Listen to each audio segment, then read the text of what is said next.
자, 김지연의 중독전쟁, 오늘도 예리하게 시작해보도록 하겠습니다.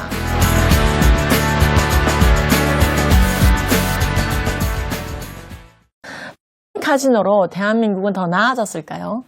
도박에 대한 경각심이 더 생겼을까요? 아니면 도박에 대해서 느슨한 마음을 가지게 되었을까요?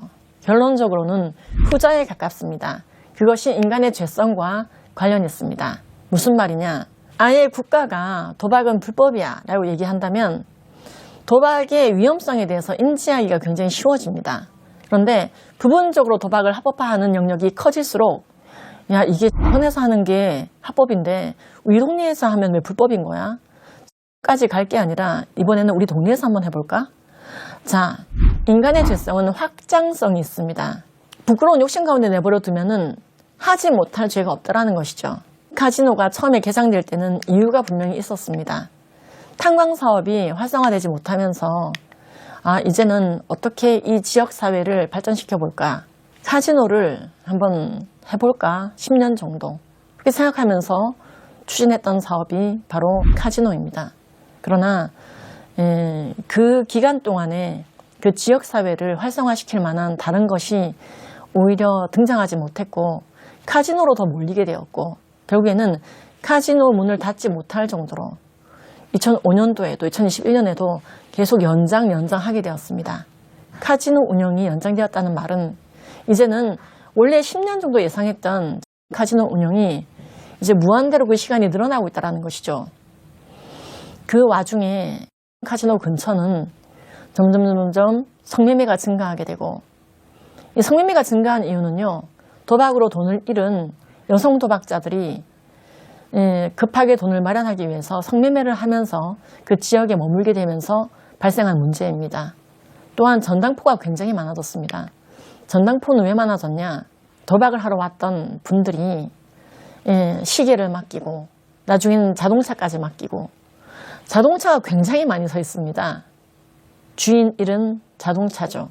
그리고 도박빚으로 노숙을 하게 되는 분들, 도박빚으로 가정에 돌아가지 못하고 있는 분들이 많이 머물게 되었습니다. 이 카지노가 있는 마을은 죽음의 마을, 그리고 상실의 마을, 성매매의 마을, 전당포의 마을이 되는 것 아니냐는 우려 섞인 목소리들이 나오고 있는 것입니다. 지금이라도 멈추면 되지 않느냐 이런 질문 하시는 분들이 있는데 서두에 말씀드린 것처럼 그 일대 지역이 이 카지노 수입을 통해서 외에는 다른 것이 활성화되지 못한 이 현 시점에서는 이 당장 카지노를 문 닫지 못하는 이 상황이 연속되고 있는 것입니다. 결론적으로 그 인근에 스키 연습하러 왔다가 이 선수가 스키 선수가 재미로 카지노 하러 들어갔다가 선수 생활을 멈추고 계속 카지노에 머문 케이스. 공무원이 잠시 휴가 갔다가 계속 머물면서 카지노에서 나오지 못하고 이제 중독자로 살아가는 거죠. 가정으로부터 버림받고. 그래서 이제는 연금 나올 날만을 기다리고 있다. 너무나 후회스럽다. 이런 글들도 올라오고 있습니다. 주님 보시기에 기뻐하지 않는 것을 인간이 자꾸 부분적으로 합법화시키는 것은 해결책이 될 수가 없습니다. 우리나라의 합법적인 카지노가 많이 생기면 생길수록 불법 도박은 줄어들지 않습니다. 불법 도박도 함께 증가합니다. 그것이 인간의 죄성입니다. 아이들에게 다시 한번 얘기해 주십시오. 돈을 사랑하는 것이 일만 악의 뿌리가 된다. 우리 모두가 유념해야 될 말인 것 같습니다. 우리가 지난주에 스마트폰 감옥에 대해서 얘기했잖아요. 우리가 절제가 잘 되지 않을 때 감옥까지도 쓸 수 있다. 한 사례로 말씀드린 것인데요. 우리가 일상생활 가운데 성경에서 말씀하시는 것처럼 모든 것이 가하다 하더라도 가한 모든 것들을 해서는 안 된다는 말씀을 이 마음에 새기고 우리나라가 도박 없는 나라, 도박 중독으로 아이들이 망가져가는 나라, 그 오명이 사라지도록 기도하고 노력하고 예방해야 될 것입니다. 교실에서 갑자기 절도가 많아지거나 또는 갑자기 열심히 알바하는 아이가, 이 알바라는 게 나쁜 의미로만 제가 말씀드린 건 아니지만요.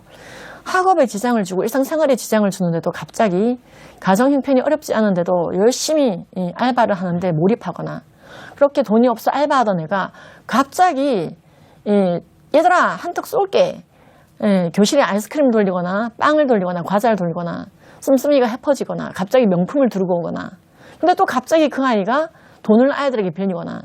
그래서 지금 제가 말씀드린 몇 가지 특징들이 교실에서 있다라면 이건 도박일 수도 있겠다. 부모들의 예민함, 교사의 예민함이 좀 필요한 부분이 되겠습니다. 김지연의 중독전쟁, 다음에도 계속됩니다. 이 프로그램은 여러분의 미디어 선교 후원으로 제작되었습니다. 선교는 사명, 후원은 동역. 당신도 복음을 전할 수 있습니다. 선교 후원 02-6333-1003번